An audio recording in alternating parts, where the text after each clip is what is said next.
In this video, I'm going to talk about further problems with trusting your intuition. We can respect our intuition. In previous videos, I have talked about the purposes, what we get from intuition, why we prefer intuition over logic in many situations. But intuition leads to mistakes, lead to problems. So intuition is highly useful, but you can't always trust it. And so things like heuristics and other strategies that we've talked about previously, they have their downfalls, and we've talked about those.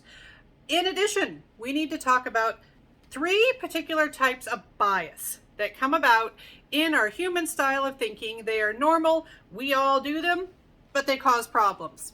And one of them I've mentioned previously in at least one other video, and that's confirmation bias.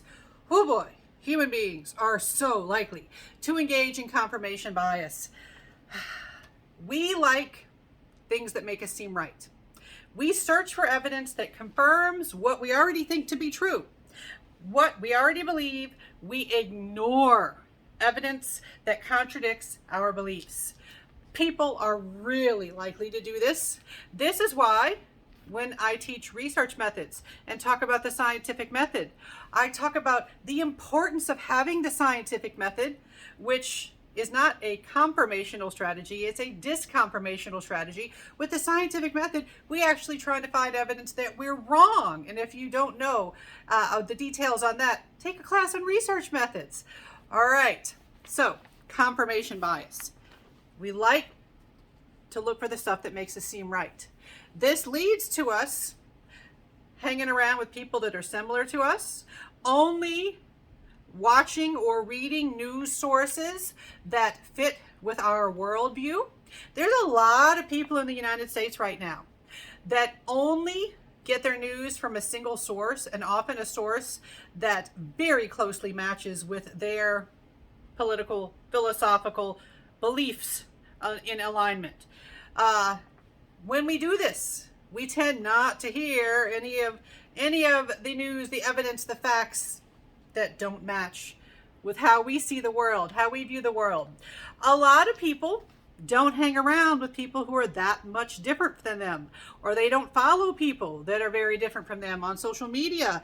They don't interact with people who are different, and so they tend to form this false reality, this echo chamber, where everybody's like, yes, you are right. Yes, you are right. All right. I strongly recommend make friends with some people that are different than you.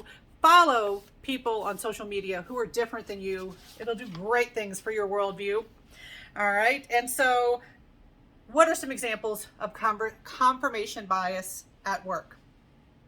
If you have a stereotype, we all have stereotypes. Even if you are very cautious about keeping your stereotypes in check, we have a human tendency to form them. You have some stereotypes. Look inside. You can find some.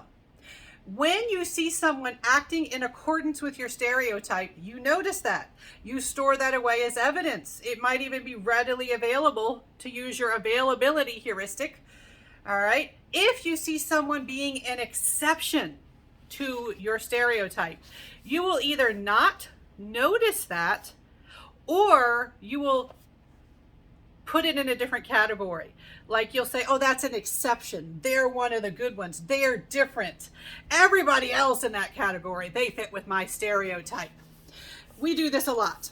Even for things like our beliefs in what works in terms of effective medical treatments, medical advice, lifestyle advice. You know, when we see it working, when we see a case of something presumably working, like maybe you think something makes a good cold remedy, and somebody will be like, hey, I was feeling sick and now I feel better. You're gonna be like, okay, I remember that because it confirms my belief system. I will remember that. Whereas if you know a bunch of people are like, yeah, I tried that, it didn't work, I still got sick, you are either not going to remember it, not pay attention to it, you're going to distort it in your memory, or you will be like, well, something's weird about them. All right. We do this. There is plenty of evidence that we do this.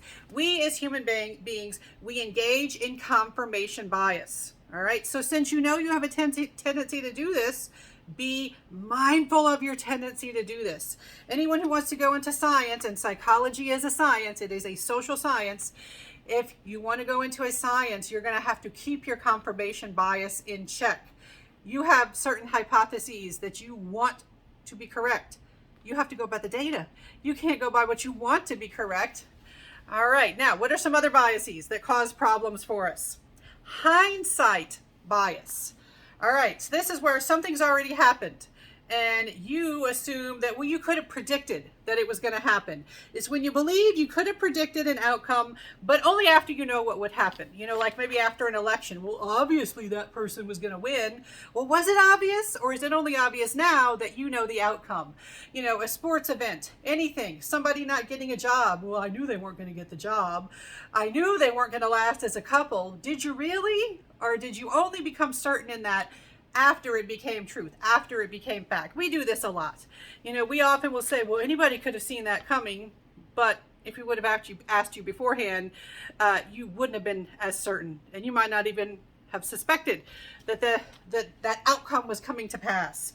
And so we have the tendency to engage in hindsight bias. Why? It makes us feel good about ourselves. It feels good to believe that you would have known what's coming. We feel good thinking that we understand the complicated world, that we have some control over the complicated world that we don't have control over. All right, this is going to come up in later videos too. We have all of these faulty belief systems that make us feel like we got this, when really the world is complicated and we're in danger all the time.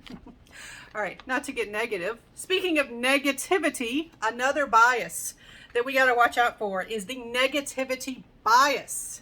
All right, negativity bias is an automatic tendency to notice and remember negative information better than positive information. All right, so previously we've talked about an optimistic bias. Now we are talking about a negativity bias. All right, so this is where you look for the problems. You look for what is going to be wrong.